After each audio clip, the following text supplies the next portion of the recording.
Number 6. This is heavy, y'all. I don't want you all to lose this. Number 6 is every state that practices the death penalty. He is increasing the number of lethal drugs sent to that state so that they never run short. This is a nod and a wink. It's a nod and a wink. Here it is, to death penalty. Now, the hypocrisy in this is these evangelical churches who were screaming, yelling, protesting, crying, praying about pro-life have said absolutely nothing about the expansion of the death penalty. If you're pro-life, you got to be pro-life all the way around. They're increasing the drugs on the shelf for states who have signed up to do the death penalty. That's number 6. And in case you do not know, there is an inordinate amount of people who are black and brown who end up on death row. I ain't talking about the records. I'm talking about in the penal system. And thank God for those who do, but that's not my calling. But when you pass laws that affect the kingdom, that affects the nation, that are an affront to God, then every God-filled person has to say something. I want to ask you a question, and you can do it anonymously. Send me a note, send me a letter, email it to me. Do it anonymous, do it any way you want to. I'll keep it private, however you want to. But I invite you to send me one law that President Trump passed in 4 years that was against the Bible and God and our Christian teaching. Now, I publicly asked you for, I didn't ask for 10, I asked for 1.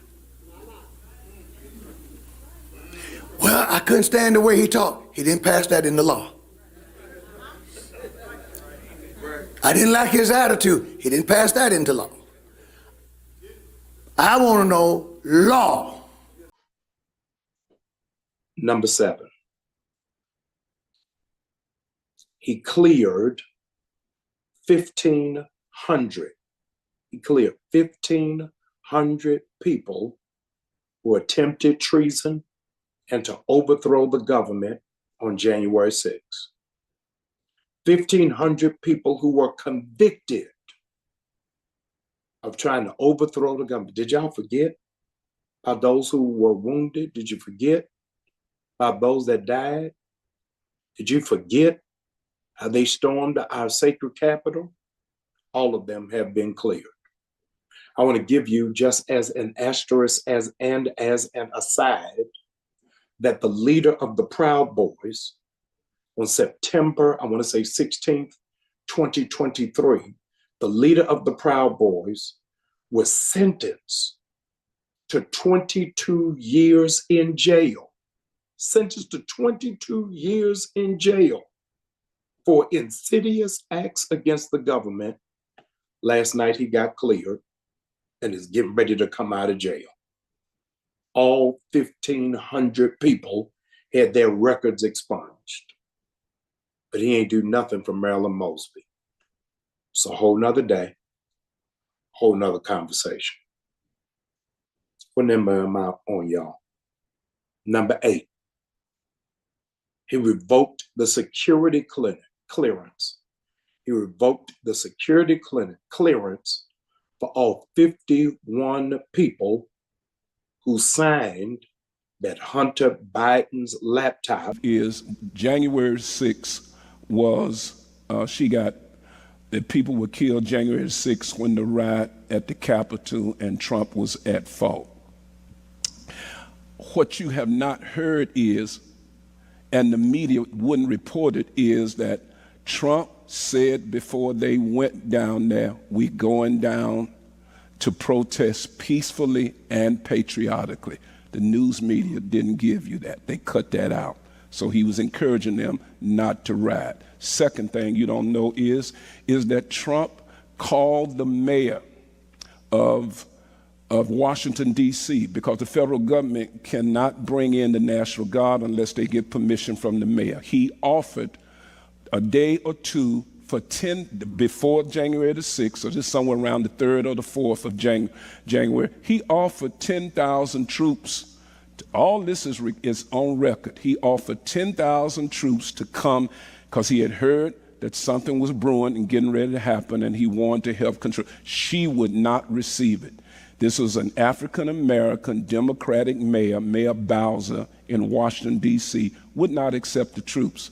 I can't understand if there's finna be a riot possibly coming and it's being heard about in your city, and you don't want to protect the city because there was a plan. All you got to do is look at who did it benefit. Let me tell you who was behind January the 6th. January the 6th, look at who benefited, and you'll know then who was really behind it. January the 6th, because I've done my research, I can send you any references you need to help you out. Go back to when Martin Luther King had his last march in Memphis before he died. His last march was the week before the assassination. I think it was the 28th of March. He was killed on the 4th. What they did, they went and paid black boys because they saw King progressing. He was getting ready to have the Poor People's March, which was going to affect the economics of the city, of the nation, should I say. And they were trying to cut that off from happening. So they wanted to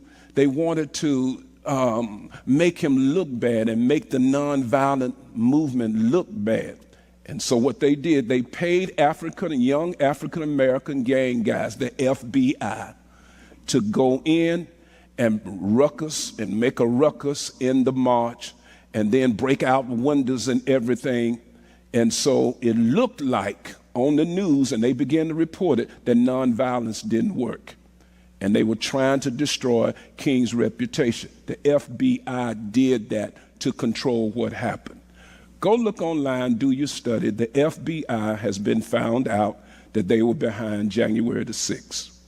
What they did, they put their people in the front of the line to crawl up the building. They even got videos of Antifa guys changing clothes and putting on the type of clothes that the protesters were even trying to stop them.